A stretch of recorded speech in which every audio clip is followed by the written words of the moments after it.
El 24 de septiembre de 2025, en el marco de la 80ª Asamblea General de Naciones Unidas, se reunía un grupo particular de países. Su nombre, Grupo de Países de Ideas Afines del Sur Global. Sentados en la mesa, 20 altos cargos de diversas naciones, entre ellas India, Singapur, Vietnam, Marruecos, Nigeria o Jamaica. The very concept of multilateralism is under attack. International organizations are being rendered ineffective or starved of resources. The building blocks of the contemporary order are starting to come apart. Escuchamos al ministro de Asuntos Exteriores de India lamentando el estado de las organizaciones internacionales. En los últimos años, las potencias emergentes han cobrado importancia y apuntan a reconfigurar el escenario de la geopolítica. Son los llamados países del sur global, entre los que figuran China, India o Rusia, entre muchos otros. En apenas unas décadas, estas potencias han pasado de ocupar un segundo plano en el orden internacional a ser cada vez más protagonistas. Al mismo tiempo, Estados Unidos se distancia de sus alianzas tradicionales. ¿Cómo deben España y la Unión Europea afrontar esta nueva situación geopolítica? O en otras palabras, ¿cómo han de relacionarse con el sur global? Yo soy Fernando Gijón. Y yo, Blanca González. Y este es el primer episodio de la 6ª temporada de Conversaciones Elcano, donde analizamos cómo nos afecta lo que pasa en el mundo. Hoy hablamos del sur global. Temporada 6, episodio 1. El sur global.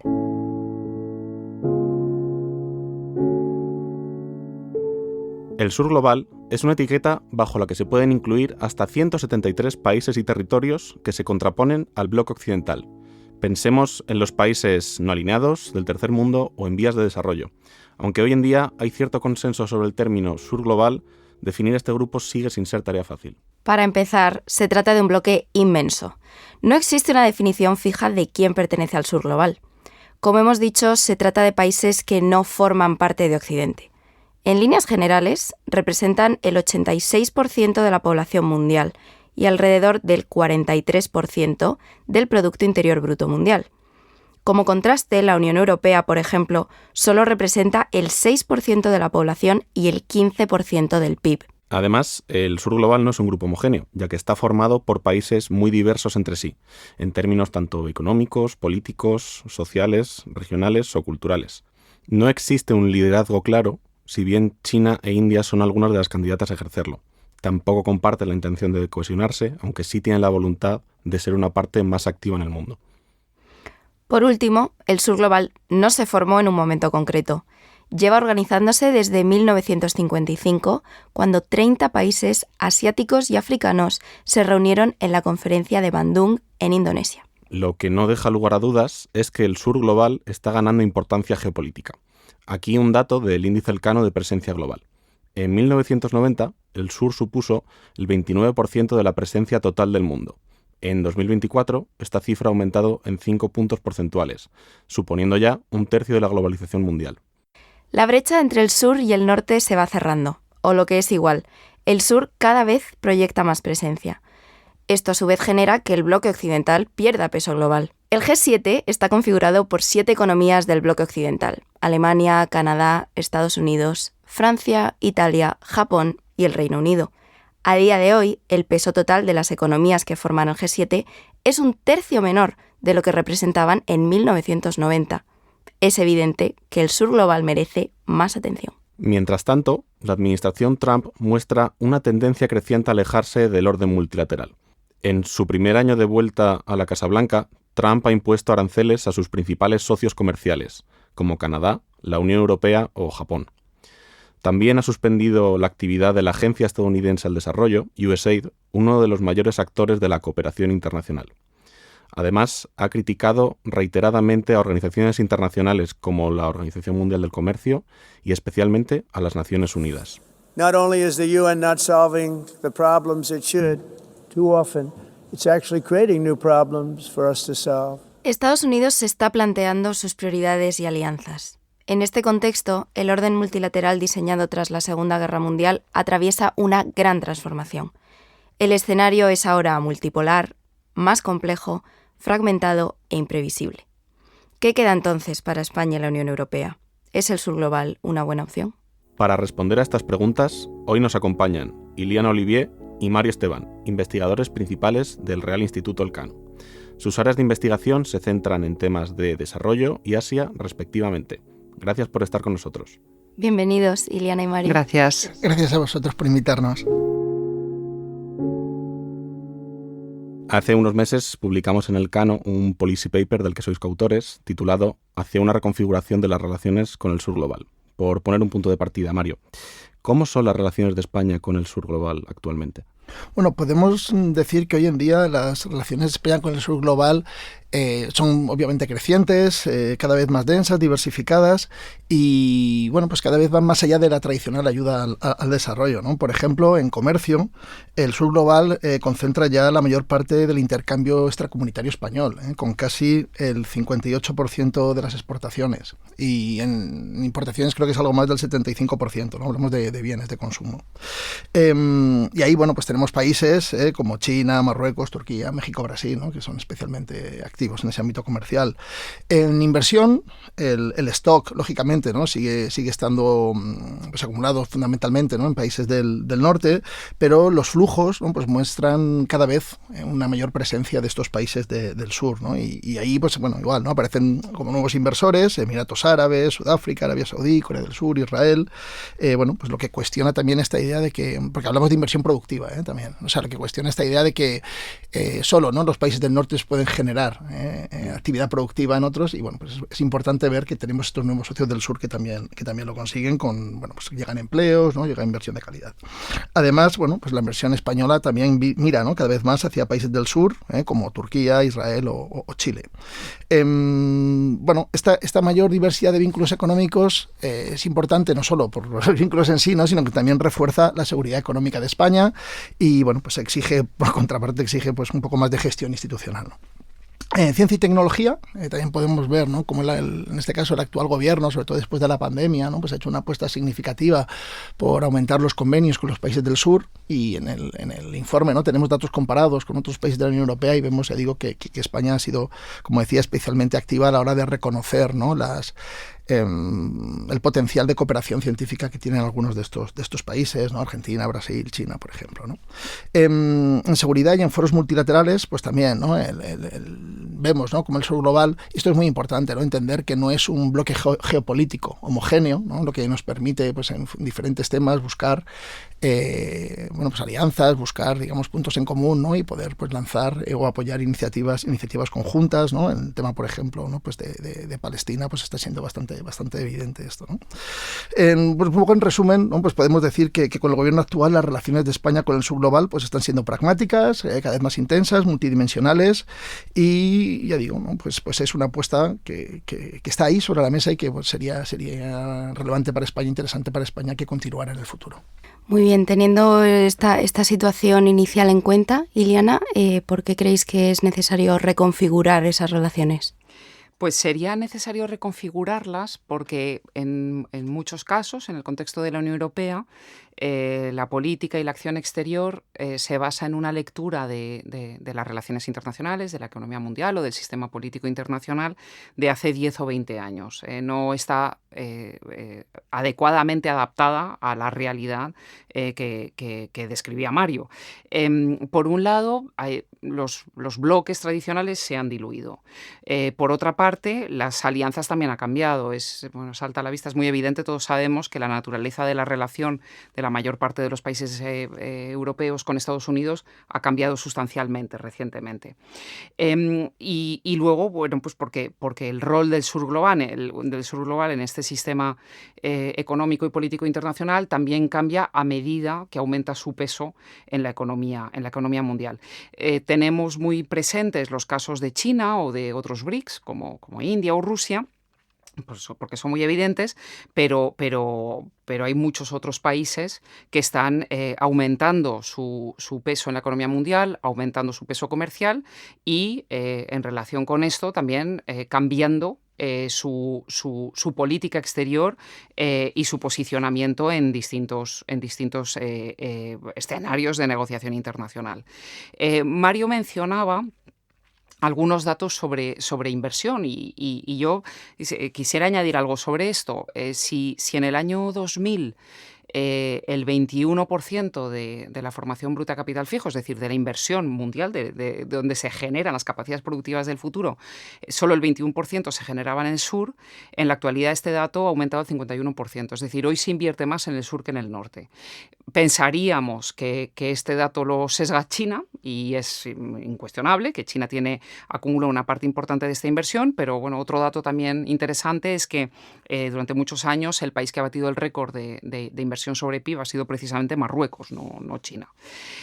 También, bueno, todo esto hace que cambie la importancia del sur global para España y para la Unión Europea, y bueno, por añadir simplemente un dato a los datos de inversión que ya explicaba Mario.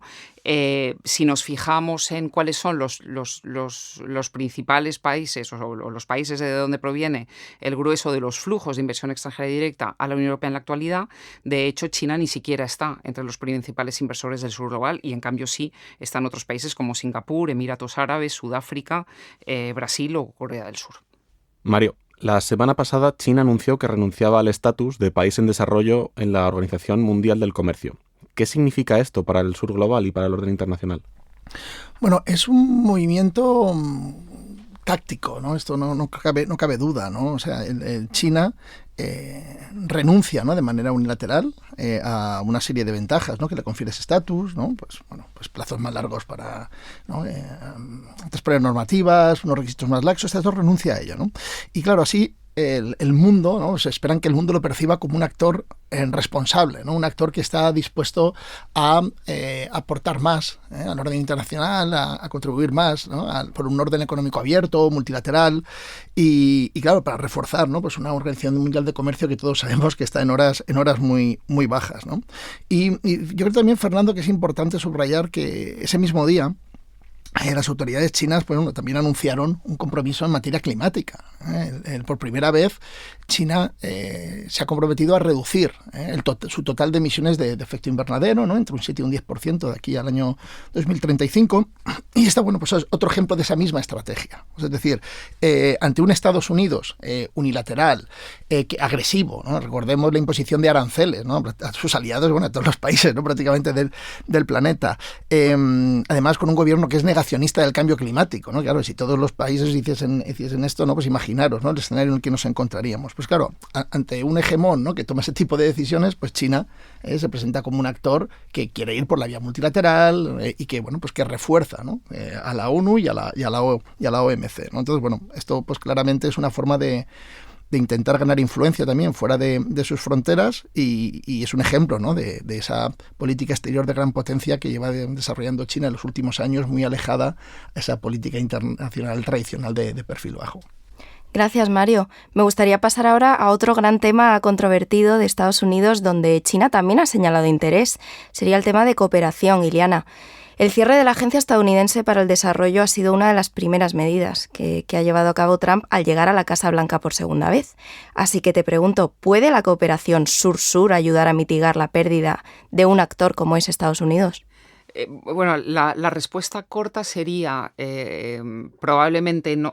La respuesta honesta sería no lo sabemos, y la respuesta probable es no. Y lo diferenciaría del plano, diferenciaría los planos financiero, del simbólico y político, donde la respuesta es diferente, ¿no? Pero empezando por lo financiero, si hablamos en términos financieros, pensemos que Estados Unidos, que se ha visto tradicionalmente como un donante poco comprometido, ¿no?, con la ayuda oficial al desarrollo, era el primer donante mundial. Es decir, se le consideraba poco comprometido porque el presupuesto de ayuda estadounidense no era muy alto teniendo en cuenta el tamaño de la economía del país. Pero claro, es que fueron 65.000 millones de dólares en el año 2023.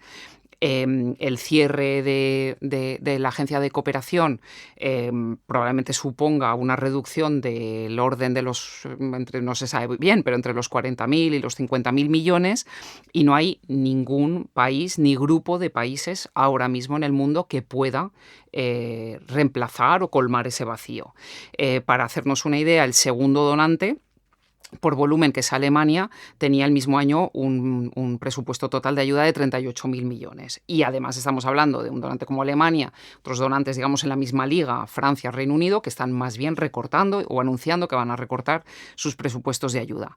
China, que se perfila, además, como señalaba ahora Mario, como una alternativa y como un donante o como un socio fiable, como un socio internacional fiable, aunque no tenemos datos precisos, las estimaciones que hay son que China desembolsa en el entorno de entre 7.000 y 10.000 millones de dólares al año en ayuda, en lo que podría ser equivalente a ayuda oficial al desarrollo, que en ningún caso podría crecer a una velocidad que llegara a situar el presupuesto total en un presupuesto asimilable al de Estados Unidos, ¿no? Pero bueno, cuando digo que la respuesta sincera es que no lo sabemos, es porque, a diferencia de lo que ocurre con los que se suelen llamar donantes tradicionales, que son la mayor parte occidentales, tenemos datos de calidad de los presupuestos y desembolsos de ayuda oficial al desarrollo, de los que hace seguimiento la OCDE. En el caso de los países del sur y de la cooperación sur-sur, ahí no tenemos una métrica equivalente, ¿no? Por lo tanto, bueno, pues estamos trabajando con estimaciones. El hecho de que la mayor parte de los donantes del sur, está China, pero también está Brasil o México, no publiquen los datos de ayuda, también, bueno, pues es bastante sintomático, ¿no? de la importancia o bueno, pues del sistema multilateral actual o del respeto a las normas por el sistema actual, ¿no? Por lo menos en el ámbito concreto del desarrollo. Si nos movemos al plano simbólico y político, yo creo que ahí la respuesta cambia un poco. De hecho, es interesante hacer seguimiento de la reacción que tuvieron varios líderes africanos cuando se anunció el cierre temporal de la ayuda, de los programas de ayuda estadounidenses, que bueno, era casi, en algunos casos, bueno, pues una reacción casi de júbilo, ¿no? De, bueno, pues qué bien nos los quitamos de encima. Que no puede ser verdad, es decir, en muchos de los casos los que se cerraban eran programas de atención sanitaria primaria, programas de emergencia, es decir, que tienen un impacto muy inmediato en la vida de muchos millones de personas, ¿no? Pero bueno, con esta reacción de júbilo pues venían pues las habituales acusaciones de actitudes imperialistas, neocolonialistas, el peso de la condicionalidad política de la ayuda al desarrollo en el caso de Estados Unidos y de otros donantes occidentales y, por supuesto, bueno, pues lo que acompaña que es que, bueno, pues en la cooperación sur-sur no hay condicionalidad política y se respeta, digamos, la autonomía de cada uno de los países socios. Pero quizás uno de los desarrollos interesantes que sí está habiendo en paralelo, y esto se vio quizás de forma más clara en los debates que se produjeron en el contexto de la cumbre de la Conferencia Internacional de Financiación del Desarrollo, que se celebró hace unos meses en Sevilla, es que ha subido mucho, se ha intensificado el debate en la agenda de movilización de recursos domésticos. Es decir, no se está planteando tanto la cooperación sur-sur como una alternativa a la cooperación al desarrollo de Estados Unidos, se está planteando más bien la necesidad de movilizar recursos domésticos para poder colmar el vacío que se va a producir con la caída generalizada de la ayuda al desarrollo por parte de Estados Unidos y de otros donantes también. Muy interesante, Ileana. Y por seguir con las consecuencias de este aparente repliegue de Estados Unidos en el ámbito internacional, Mario, ¿qué papel pueden o deben tomar la Unión Europea y España en el nuevo orden internacional multilateral? Bueno, claro, yo creo que es evidente, ¿no? Porque este aparente, que decías aparente repliegue, yo creo que es evidente, ¿no? Sobre todo en el orden multilateral, ¿no? Bastó con escuchar a Trump, ¿no? La semana pasada en Naciones Unidas, ¿no? Entonces, bueno, eso está por un lado, luego está la creciente fragmentación, ¿no? También del sistema internacional, pero bueno, yo creo que aquí la opción de la Unión Europea debe ser pues en reforzar un poco esa apuesta, ¿no? Tradicional por el orden multilateral, un poco consolidarse, si queremos, ¿no? Como ancla, ¿no? De un multilateralismo eficaz, pero esto lo tiene que hacer a la vez que trabaja por su autonomía estratégica, ¿no? Este concepto de la autonomía estratégica abierta, ¿no? ¿Por qué digo esto, no? Porque son dos procesos que yo entiendo que van en paralelo, porque claro, ya vemos, ¿no? Que no podemos seguir dependiendo de Estados Unidos para temas esenciales como la seguridad, ¿no? Entonces, bueno, pues si desarrollamos esas capacidades, también en el ámbito tecnológico, ¿no? Entonces, ¿esto qué va a permitir? Bueno, pues va a permitir que Europa, sobre esas mayores capacidades, también pueda defender de manera más eficaz su visión del orden internacional, que es esa visión de un orden internacional inclusivo, de un orden internacional basado en reglas. Pero claro, insisto, si tienes más capacidades, podrás hacer esto mejor. Entonces, por eso creo que son dos procesos que tienen que ir en paralelo. En el caso de España, bueno, yo creo que es evidente que sobre todo también el gobierno actual, ¿no? En España es uno de los Estados miembros que abraza esta visión, ¿no? De manera más clara, e incluso Iliana, ¿no? Mencionaba antes, ¿no? La cumbre de Sevilla, ¿no? el que España incluso se presentó de manera explícita como un puente, ¿no? Entre los países del norte y los países del sur. Y esto es muy importante, porque claro, estamos hablando de un sur global que tiene cada vez más protagonismo en todos los ámbitos, ¿no? Entonces, claro, tener un diálogo político de alto nivel, ¿no? Con estos actores, con estos países, pues va a acabar siendo algo imprescindible, ¿eh? Para que Europa pueda seguir moldeando las reglas e instituciones internacionales. Lo que pasa es que ahora, pues bueno, sobre la base de una corresponsabilidad y unos intereses compartidos con estos actores del sur global. Yo me temo que pueda haber oyentes, ¿no? Que estén escuchando este podcast, que cuando decimos esto, pues algo como que les chirríe, ¿no? Que les parezca como una visión un poco buenista, ¿no? Y yo creo que esto tiene mucho que ver con que en Occidente, en Europa, seguimos teniendo una visión muy autocomplaciente de nosotros, ¿eh? Y una visión, o sea, que básicamente pensamos, ¿no? Que somos la solución, ¿no? De todo lo que sucede en el ámbito internacional y que el sur es esencialmente el problema, ¿no? En el ámbito internacional. Y bueno, esto es falso. Y en el informe, de manera sistemática, intentamos con datos, ¿no? Desmontar esta visión. Incluso en el ámbito moral, o si queremos, ¿no? Más moral de la dimensión de las relaciones internacionales, ¿no? O sea, esta idea que igual muy asentada en Europa, en Occidente, ¿no? De que somos la brújula moral del mundo y que básicamente, ¿no? Los países del sur pues hacen lo correcto porque nos siguen, ¿no? En el camino que nosotros les marcamos. Y volviendo de nuevo, ¿no? Al tema de Gaza, ¿no? Yo creo que es muy evidente, ¿no? Como hay países del sur pues que se han posicionado en el lado correcto de la historia mucho antes que algunos países del norte. Siguiendo el hilo de conflictos internacionales, me gustaría preguntarte, Iliana, por las prioridades del sur global en cuestiones de seguridad y defensa, como también vendría al caso la guerra en Ucrania. Entonces, ¿diríamos que el sur global tiene unas prioridades similares en este ámbito? No. El sur global es enormemente heterogéneo, además ya lo habéis señalado en la introducción, es una masa de decenas de países de todos los continentes, con circunstancias históricas, geográficas, políticas, económicas, culturales, sociales, completamente distintas. Y volviendo, ¿no? Al argumento que señalaba Mario bueno, pues de la autonomía estratégica, que es un concepto que se está desarrollando con mucha fuerza en Europa, bueno, pues todos estos países también toman decisiones en función de su autonomía estratégica. Entonces, estamos hablando de actores también que se comportan de forma similar en la escena internacional.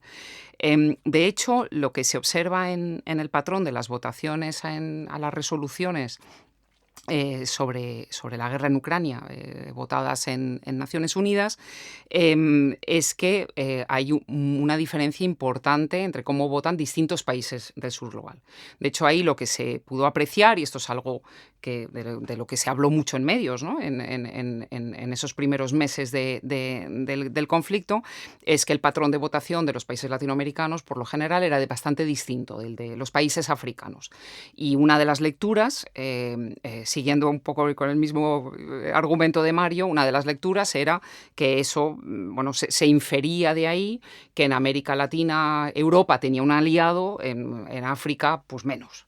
La realidad es que probablemente pesaron más las relaciones con Rusia que las relaciones con países europeos en ese patrón de votación. Es decir, probablemente no sea que América Latina sea más afín a la Unión Europea, como que muchos de los países africanos tienen relaciones más estrechas con Rusia que muchos de los países latinoamericanos, ¿no? En ese sentido también yo creo que es importante tener en mente y esto se puede observar en muchas declaraciones, muchos posicionamientos en muchos foros internacionales, en una parte importante del sur global, la guerra en Ucrania no se percibe como un conflicto internacional ni mundial. Se percibe como un conflicto regional. Y muchas de las decisiones y muchas de las posiciones que adoptan muchos de los países se hacen desde esa lógica.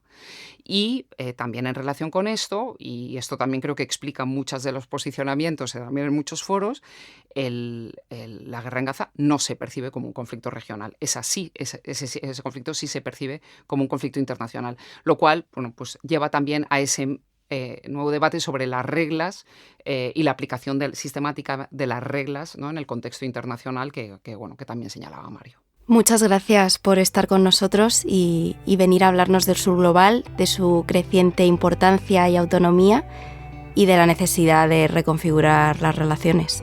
Muchas gracias. Igualmente, muchas gracias. Gracias a vosotros, hasta la próxima.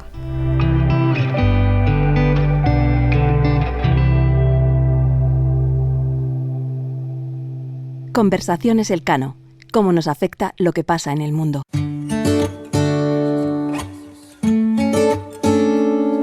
Conversaciones Elcano es un podcast presentado por Blanca González y Fernando Gijón, pero detrás hay todo un equipo que lo hace posible. Marta Corral e Iván Óscar López Valerio se encargan de la distribución digital.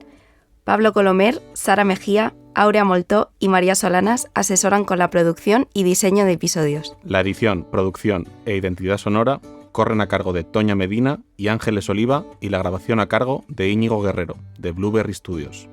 En la sección de entrevistas contamos con el equipo de investigación del Real Instituto Elcano. Puedes seguir Conversaciones Elcano en las principales plataformas de podcast. Estamos en Spotify, Apple Podcast, iVoox o YouTube, entre otras. Si quieres conocer los temas que tratamos aquí con mayor profundidad y estar al día de todas nuestras actividades, visítanos en la web del Real Instituto Elcano, www.realinstitutoelcano.org, o síguenos en X o Blue Sky en @rielcano. Y si no quieres perderte ninguno de nuestros episodios, suscríbete a nuestro podcast.